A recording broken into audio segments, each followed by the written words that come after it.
Mama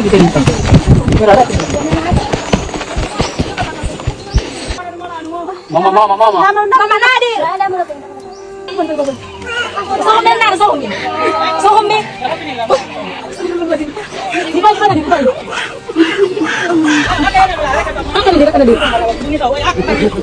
Sebuah cuplikan video yang diabadikan oleh Mira, seorang konten kreator lokal dari Kopeang, telah membuka mata kita terhadap kondisi memilukan di pedalaman Sulawesi Barat. Rekaman tersebut memperlihatkan detik-detik dramatis seorang ibu yang harus berjuang melahirkan saat sedang dievakuasi keluar dari desanya. Tanpa infrastruktur yang memadai, ibu ini harus menempuh jarak 27 km menuju rumah sakit terdekat melalui jalan yang rusak parah. Transportasi umum hardtop ini juga tidak cukup menahan guncangan jalan yang begitu ekstrim sejauh 27 km. Kisah ini menjadi puncak dari gelombang keresahan warga yang telah menghadapi buruknya infrastruktur jalan selama puluhan tahun. Ketiadaan akses yang layak telah memicu rentetan tragedi kemanusiaan, mulai dari orang sakit yang meninggal di tengah jalan hingga ibu-ibu yang terpaksa melahirkan di jalan akibat ekstrimnya jalan keluar masuk desa Kopeang. Gelombang pemberitaan ini telah mencapai tingkat pemerintah pusat. Isu mendesak ini bahkan telah menjadi topik bahan serius dalam rapat kerja resmi anggota DPR. Dan persoalan kritis ini pun akhirnya mendapat perhatian serta respon langsung dari Kementerian Kehutanan. Namun, kapan berita baik itu akan tiba? Saya datang dari jauh dengan jarak kurang lebih sekitar 400 km, memperlihatkan teman-teman semuanya bahwa Indonesia masih butuh berjuang keras.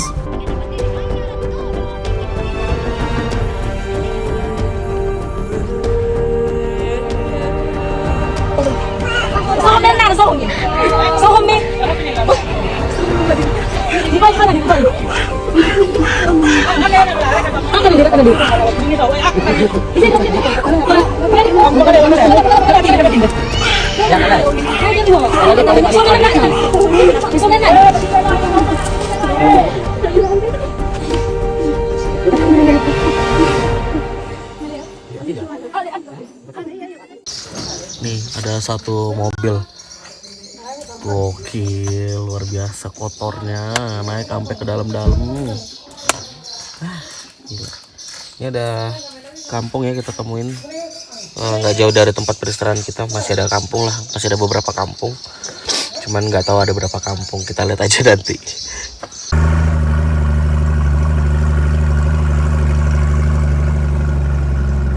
Sebelum kita lanjut, perlu saya luruskan terlebih dahulu. Bukannya pemerintah Sulawesi Barat menutup mata terhadap kondisi ini. Namun anggaran yang dimiliki pemerintah provinsi memang sangat terbatas. Sebagai langkah nyata, pemerintah provinsi sudah mengajukan permohonan bantuan ke pemerintah pusat. Tujuannya jelas, agar akses jalan menuju desa Kopeang segera dibangun secara layak, sehingga peristiwa memilukan yang kita lihat sebelumnya tidak terulang kembali. Besar harapan saya semoga video ini bisa dibagikan secara luas sebagai pengingat untuk pemerintah agar infrastruktur yang layak di wilayah ini bisa segera direalisasikan.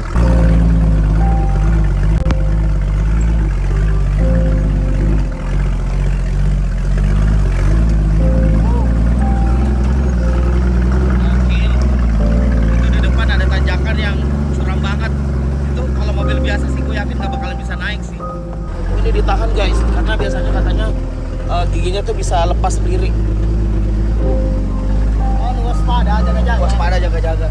Jadi ditahan kayak gini pakai kaki. Jaga-jaga. Tidak lepas gigi tapi jaga-jaga. Jaga-jaga saja. Di sini sinyal telekomunikasi sudah tidak ada sama sekali. Artinya kami sudah terputus dari dunia luar. Komunikasi baru bisa terbuka lagi kalau kami sudah keluar dari kawasan Kopeang nanti. Kami mulai naik ke jalur pegunungan, jauh meninggalkan area pemukiman. Harapannya cuma satu, semoga mobil tua yang kami tumpangi kuat melewati medan yang lumayan berat ini. Walau Om Pian sudah hafal betul jalurnya, saya tetap agak kepikiran. Beliau sempat cerita, di sini lumrah kalau ada kendaraan yang terpaksa menginap di tengah hutan karena mogok atau mengalami kerusakan.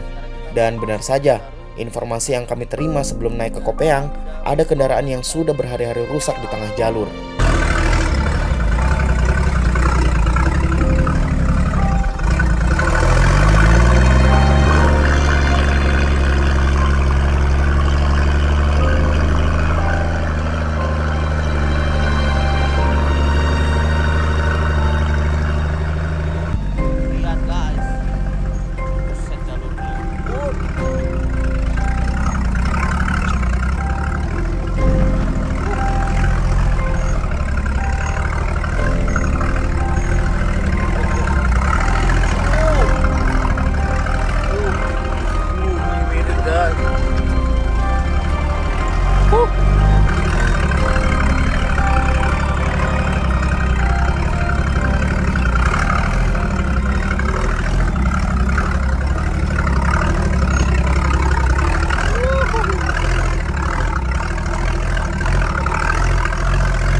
Tapi kayaknya dulu pernah di beton ya di sini.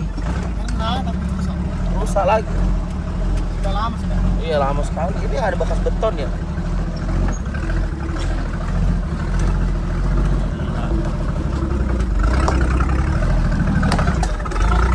Iya.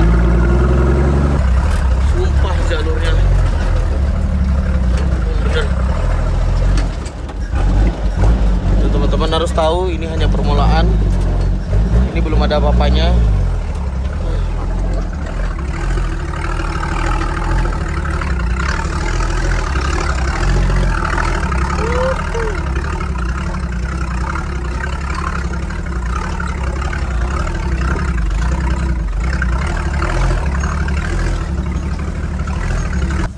Kami berpapasan dengan warga yang hendak keluar dari desa Kopeang. Kami pun mencari informasi mengenai kondisi mobil yang kabarnya rusak di tengah jalur. Dan ternyata mobil tersebut masih belum bisa diperbaiki. Kondisi ini tentu membuat kami cukup was-was. Musabab akses jalan keluar masuk desa ini sangat kecil. Hanya cukup untuk satu badan mobil saja. Yang kami khawatirkan jika posisi mobil yang rusak itu tepat berada di tengah jalur, sudah pasti perjalanan kami akan terhenti. Mau tidak mau, jika ada kendaraan yang terjebak, kami harus sabar menunggu sampai mobil tersebut bisa jalan lagi, atau setidaknya ditarik ke titik yang memungkinkan kami untuk melintasi dari arah berlawanan.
Ampun.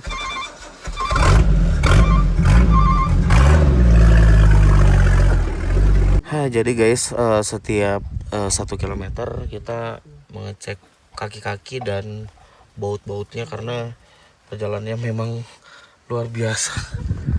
Kalian bisa lihat sendiri ya, tadi jalurnya itu bukan main. Aduh, itu kalau kendaraan biasa sih nggak bakal mungkin bisa lewat. Luar biasa. Ini kita berhenti dulu buat ngencangin kaki-kaki. Ya, seperti itu. Oh, Gua ambil di Bali mari gitu.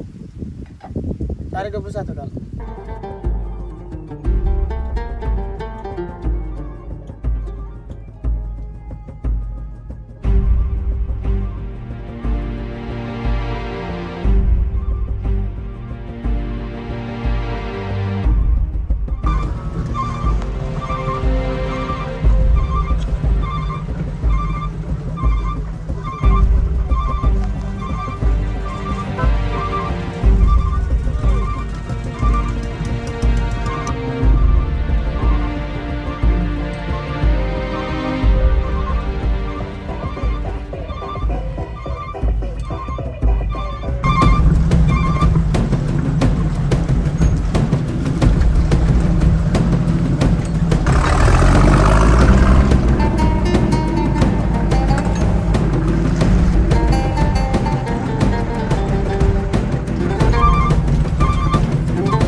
mobil yang kita lewatin dan kita berada di tengah hutan untuk mengisi air radiator mobil ini.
Nah teman-teman, saat ini kita istirahat dulu. Ini berada persis di pinggir sungai.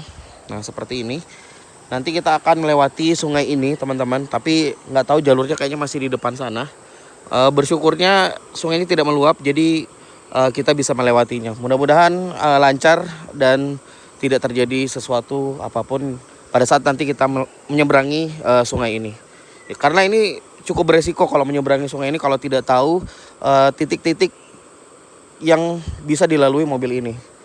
Nah, sedikit review ya teman-teman. Jalurnya tuh seperti ini, benar-benar full tanah ya, kayak gini tuh, lihat. Ini tidak ada sama sekali batu, full tanah sampai di sana. Dahsyat memang. Ya, oke, kita istirahat dulu di sini karena setelah ini sudah tidak ada warung lagi sampai di wilayah Kopeang sana. Yuk. Apa ya?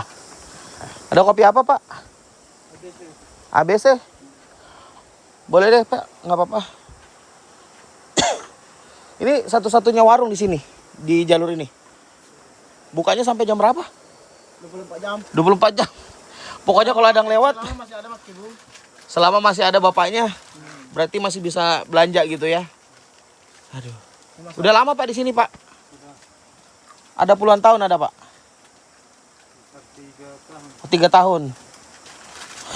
Mantap, mantap. Jual apa aja Pak di sini selain kopi, Pak? Mie ya? Oh, buat ngemil-ngemil lah ya.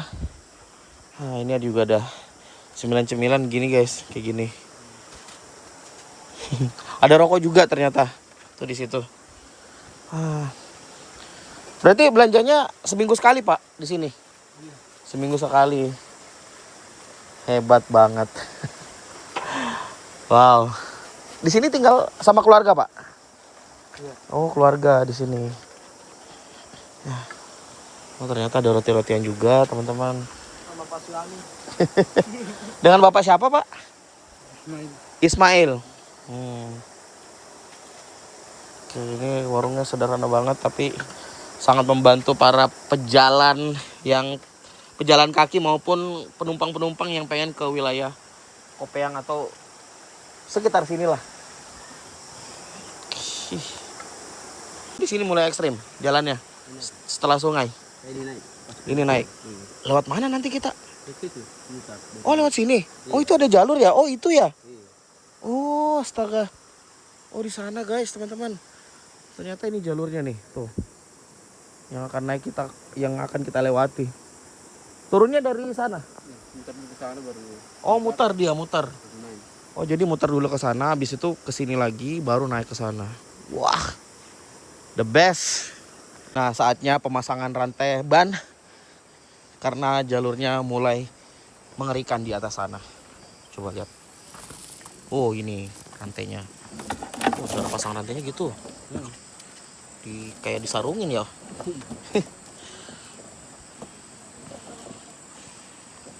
Berarti tadi itu belum jalur apa-apa, Di? Itu bagian aspal itu. Masih banyak aspalnya, masih ada batu-batu semennya ya. Iya. Kalau ini naik ya. Sudah tanah. Tanah sama batu. Tanah sama batu. Mantap memang.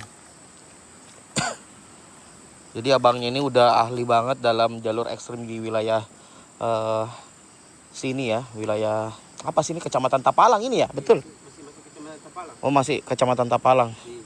Jadi beliau ini udah mahir banget memasang-masang kayak begini. Makanya sudah tidak ragu lagi untuk pemasangan seperti ini, teman-teman. Setelah beristirahat 30 menit, kami melanjutkan perjalanan menuju desa Kopeang. Di titik inilah perjalanan yang sesungguhnya baru akan dimulai. Tetap ikuti terus perjalanan saya dalam misi mencari jalur ekstrem di Sulawesi Barat, sekaligus mengantarkan barang warga menuju dusun terakhir di desa Kopeang. Saya Andi, jangan lupa jalan-jalan.